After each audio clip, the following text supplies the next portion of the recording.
E eu não consigo, minha língua não consegue ficar quieta de contar um caso que eu achei muito bonito, não é no dia de hoje, que a gente vê que hoje em dia eles querem matar os inocentes a toda hora, né? O aborto, querem obrigar as pessoas a fazerem.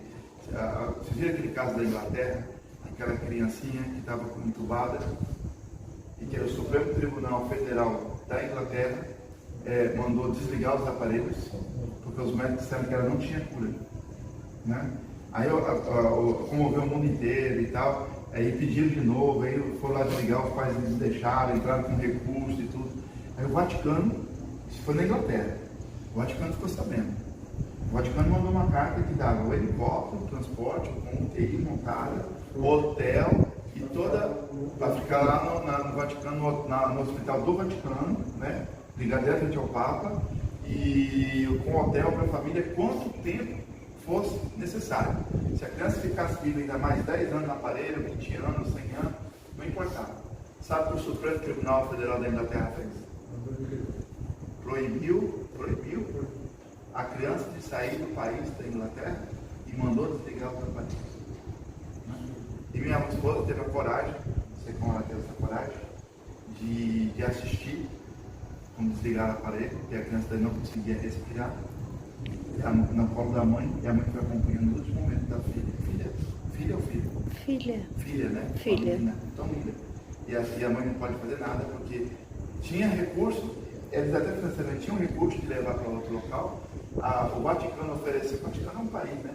Ofereceu toda a assistência para salvar aquela criança, mas um juiz de coração duro, não juiz não, um conjunto de juízes, coração duro, fez com que a criança morresse por puro orgulho. Olha como existe heróis aí. E no Brasil não está diferente.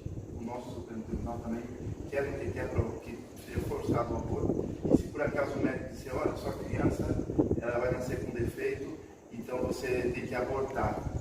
E se o médico disser isso, eles querem fazer uma lei que vai ser obrigatório o aborto, que é contrária à lei de Deus e que é contrária à lei católica, até com pena de excomunhão. Portanto, todo o Supremo Tribunal não são a favor do aborto, estão excomungados da Igreja Católica, por mais que ele não inicie e tal, é oficial isso, né? A não ser que se arrependa e publicamente faça arrependimento. Agora não vi nenhum arrependimento público, né? E eles não, porque eles não acreditam na graça de Deus, não acreditam no milagre, né? E por que eu estou contando essa história?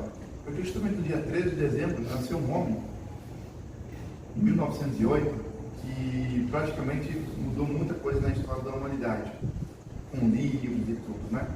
E abriu os olhos da humanidade para uma revolução que existe contra a fé cristã. Um homem muito católico, fundou vários movimentos, existem vários movimentos no mundo que são fundados, inspirados por ele, né? E quando ele estava no ventre materno, o médico chegou para a mãe e disse assim, seu filho não tem condições de nascer cego e demente mental. Vamos abortar?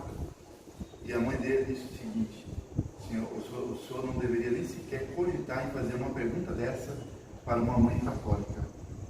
Sim, mas se a senhora tiver esse bebê, a senhora vai morrer. E é provável que ele morra junto. Ele disse, a mãe que é mãe dá a vida para os seus filhos. Naquela época era 1908. Então a situação da medicina na época era bem precária, né? Aí ela disse, eu prefiro dar minha vida a meu filho nascer, mas ele não vai ter a senhora, ele vai nascer com problemas mentais e vai nascer cego. Está na mão de Deus.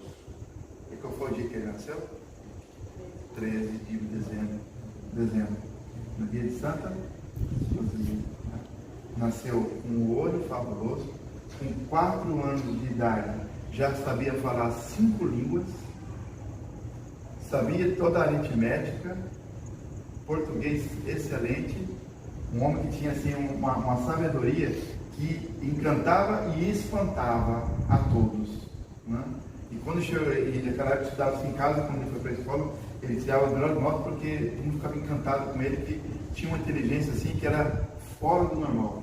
E um olhar, e era um católico tão assim fervoroso, né, que até, eu cheguei a ver isso, até padres iam se aconselhar com ele sobre tal coisa, tal outra, e ele era só um leigo, né? E ele tinha assim, um dom que às vezes as pessoas chegavam para ele e ele olhava para a pessoa e falava assim, minha filha, ou meu filho, né? Dependendo de quem estava ali conversando com ele, dizia assim, Você já percebeu que tem uma coisa errada na sua vida, assim, sabe? Ele escrevia para a pessoa coisas que só a pessoa sabia, mas ninguém, era do íntimo da pessoa. Né? Ele via assim, alguém chama de discernimento dos espíritos, no sentido de ver, de enxergar e ver a situação que está a pessoa. E ele fazia de tudo para poder ajudar aquela pessoa.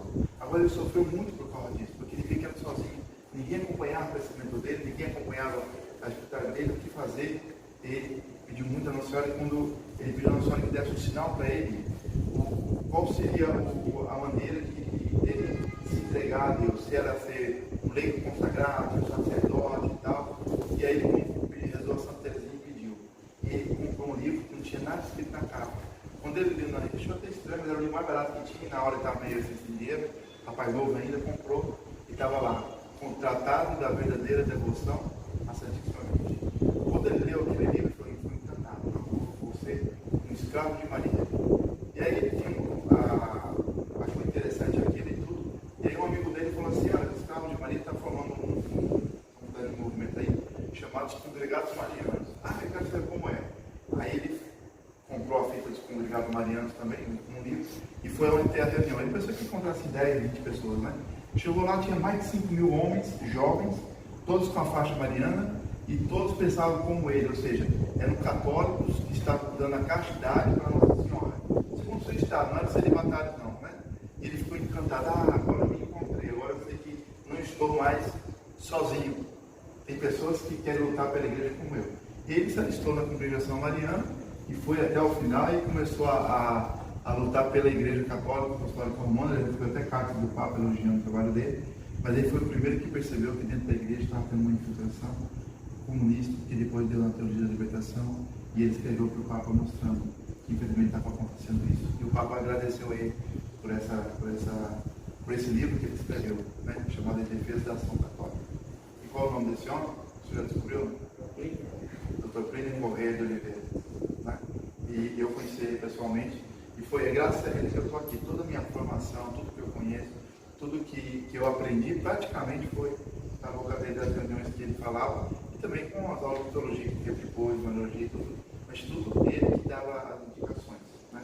E foi ele que abriu meus olhos para como lutar por Nossa Senhora, como se consagrar e lutar e atender o pedido de Nossa Senhora de Fátima, fazer essa consagração e lutar pelo triunfo do Imaculado Coração de Maria. Agora, imagine se em 1908 tivesse juízes que dissessem, não, o médico disse que não tem jeito, então vai abortar. Esse homem não teria nascido, muitos outros movimentos no mundo inteiro não teriam existido. Não estou falando o nome dos movimentos porque não existiria. Talvez eu também estaria aqui. Né? Então é ligado a um monte de almas que salvaram, um monte de movimento que luta pela Igreja Católica no Brasil, no mundo inteiro, tá? Agora ele nasceu no Brasil. Né? Mas por incrível que pareça, os livros dele foram estudados, mas sabe aonde?